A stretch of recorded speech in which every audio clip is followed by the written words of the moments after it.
I said to myself, okay, if you want to live, find the way you're going to do it, find the way you're going to get well, and go for it.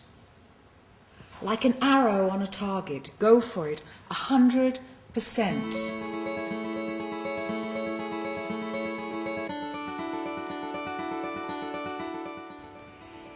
Welcome to my home in Zichron Yaakov.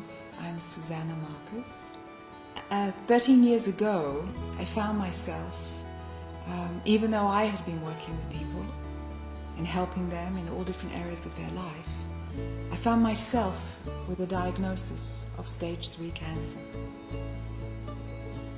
And the doctors told me that I had only 6 months to live. And at the time, I decided that I wouldn't walk around with blinkers, and I would look at the alternative and the conventional way of treating this disease.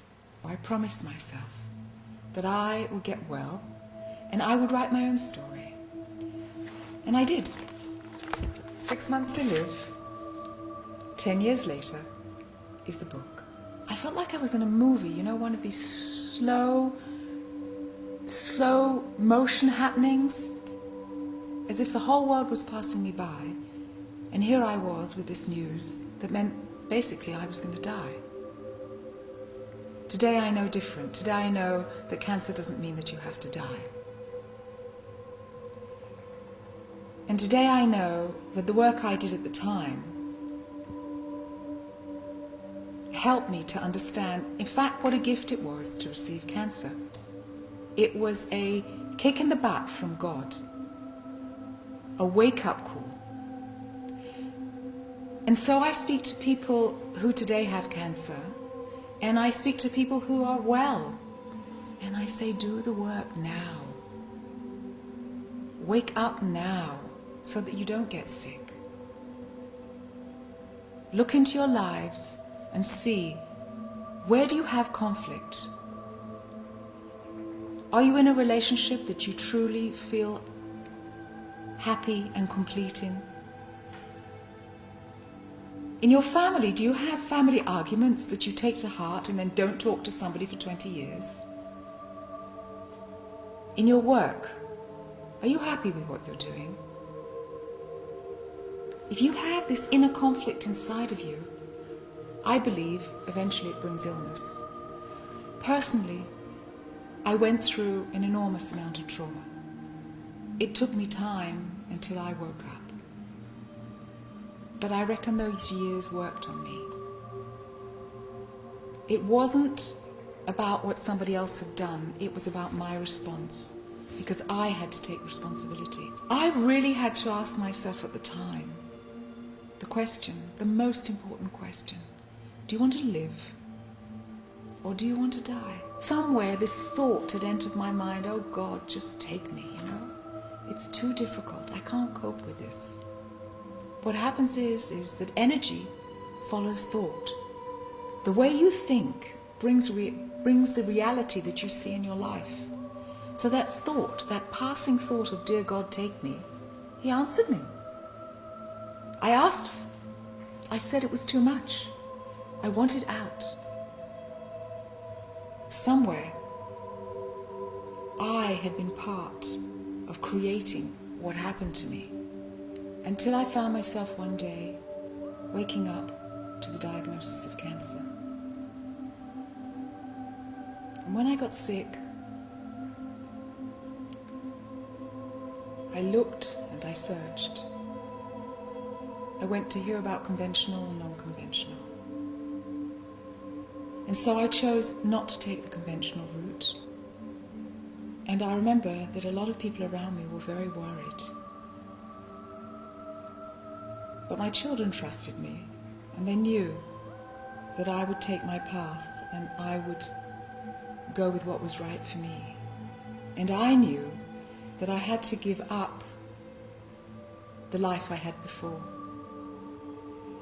And I put together a healing program for myself. And what I chose to do, finally, was to detoxify my mind and my body.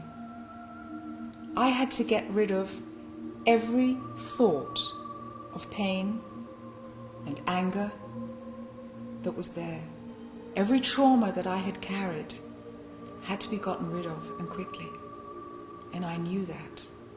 And even the diagnosis that the doctors gave me of 6 months to live, I had to get rid of that really quickly. I put together meditations that help me, and I use them on a daily basis, that help me get rid of any pain and any anger that I was carrying. I did breath work. I walked on the hills here, and I cut out any and all stress. I ate only raw food for a couple of years. I drank wheatgrass twice a day and green drinks, and my whole house became a green laboratory. The most important work was the work I did with my mind. Truly, I don't think it really matters what you do, what therapy you do, but it's where is your mindset? What do you believe in? And isn't it like that with everything in life?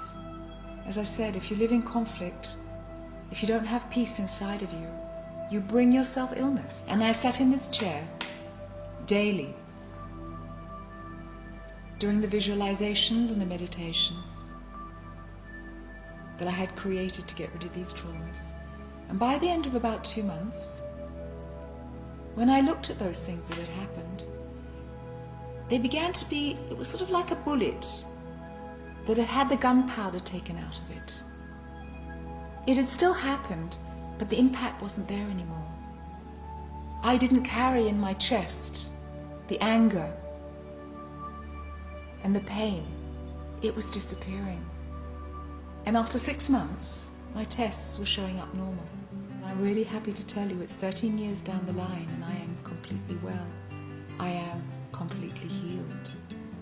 As far as myself, I knew I had to go on my path. And that's what I teach today. I teach people how to make change in their life. I teach people how to move on when they've got stuck. How to open up the blockages. They're actually energy blockages that happen. And how to open them up and move on. That's my work today, to inspire people. Because I know I've been there.